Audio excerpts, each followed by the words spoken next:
അസാധാരണമായ തീരുമാനത്തിൽ രാജ്യം ഞെട്ടുകയും എന്നാൽ ഇതേ തീരുമാനത്തിന് മോദിക്ക് കൈയടിക്കേണ്ടിയും വന്നു കോൺഗ്രസിന്. തെരഞ്ഞെടുപ്പിന് മുന്നിൽ കണ്ടാണ് മോദി ഇത്തരമൊരു തന്ത്രം പയറ്റിയത്. അവിടെ പക്ഷെ കോൺഗ്രസിന് കൈയടിക്കുകയല്ലാതെ മറ്റൊരു നിവൃത്തിയും ഉണ്ടായില്ല.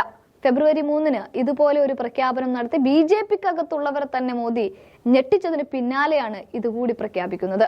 കോൺഗ്രസ് നേതാവും മുൻ മന്ത്രിയുമായിരുന്ന നരസിംഹ റാവുവിന് ഭാരത് രത്ന പ്രഖ്യാപിച്ചുകൊണ്ടാണ് ഇക്കുറി മോദി പ്രതിപക്ഷത്തിന്റെ കയ്യടി വാങ്ങാൻ ഒരുങ്ങുന്നത്.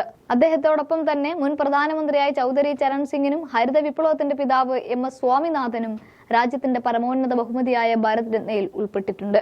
സ്വാതന്ത്ര്യ സമരത്തിലൂടെ രാഷ്ട്രീയ രംഗത്തെത്തിയ നരസിംഹ റാവു ആന്ധ്രാപ്രദേശ് മുൻ മുഖ്യമന്ത്രിയായിരുന്നു. പിന്നീട് ഇന്ദിരാഗാന്ധി, രാജീവ് ഗാന്ധി എന്നിവരുടെ മന്ത്രിസഭകളിൽ സുപ്രധാന വകുപ്പുകൾ വഹിച്ചു. പിന്നീട് രാജീവ് ഗാന്ധിയുടെ കൊലപാതകത്തിന് പിന്നാലെ ഇന്ത്യയുടെ പ്രധാനമന്ത്രിയുമായി. ആന്ധ്രാപ്രദേശിൽ നിന്നും ദക്ഷിണേന്ത്യയിൽ നിന്ന് തന്നെയും പ്രധാനമന്ത്രി പദത്തിലേക്ക് എത്തുന്ന ആദ്യത്തെ വ്യക്തി കൂടിയായിരുന്നു അദ്ദേഹം. ഇന്ത്യയുടെ 5ാമത്തെ പ്രധാനമന്ത്രിയാണ് ചരൺ സിംഗ്. കർഷകർക്ക് വേണ്ടി രാഷ്ട്രീയമായ ഇടപെടൽ നടത്തിയ നേതാവാണ്. കാർഷിക പ്രതിസന്ധിയും രാജ്യത്തിന്റെ പട്ടിണിയും അകറ്റുന്നതിന് കാർഷിക മേഖലയിൽ വിപ്ലവം സൃഷ്ടിച്ച ശാസ്ത്രജ്ഞനുമാണ് MS സ്വാമിനാഥൻ. ഭാരത് രത്ന ലഭിക്കുന്ന ആദ്യ മലയാളി കൂടിയാണ് അദ്ദേഹം. ഇന്ത്യയുടെ 9ാം പ്രധാനമന്ത്രിയായ നരസിംഹ റാവുവാണ് രാജ്യത്ത് നവ ലിബറൽ സാമ്പത്തിക പരിഷ്കാരങ്ങൾക്ക് മുൻകൈയെടുത്തത്. ചരൺ സിംഗിന്റെ ജന്മദിനമാണ് ദേശീയ കാർഷിക ദിനമായി ആചരിക്കുന്നത്. ഉത്തർപ്രദേശ് പോലൊരു സംസ്ഥാനത്ത് ഓരോരുത്തരും കൈവശം വെക്കാവുന്ന പരമാവധി ഭൂമിയുടെ അളവ് ഗണ്യമായി കുറച്ചുകൊണ്ടുള്ള ലാൻഡ് ഹോൾഡിംഗ് ആക്ട് 1960 രൂപപ്പെടുത്താൻ മുഖ്യമന്ത്രിയായിരിക്കുമ്പോൾ അസാധാരണ ധൈര്യം കാണിച്ച വ്യക്തിയാണ് ചരൺ സിംഗ്.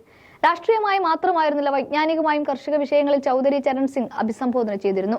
ജമീന്ദാരി ഉന്മൂലനം, ജോയിന്റ് ഫാമിംഗ്, എക്സസ് റോഡ്, ഇന്ത്യയുടെ ദരിദ്രവും അതിന്റെ പരിഹാരവും, കർഷക ഉടമസ്ഥാവകാശം അല്ലെങ്കിൽ തൊഴിലാളികൾക്ക് ഭൂമി, വിഭജനം തടയൽ തുടങ്ങിയ നിരവധി പുസ്തകങ്ങളും ലഘുലേഖകളും ചൗധരി ചരൺ സിംഗ് രചിച്ചിട്ടുമുണ്ട്. എന്തായാലും നരസിംഹ റാവുവിന് ഭാരത് രത്ന പ്രഖ്യാപിച്ചതിലൂടെ കോൺഗ്രസിന്റെ കയ്യടി വാങ്ങാൻ മോദി തയ്യാറായിരിക്കുന്നു എന്നുകൂടി ഈ അവസരത്തിൽ പറയാം.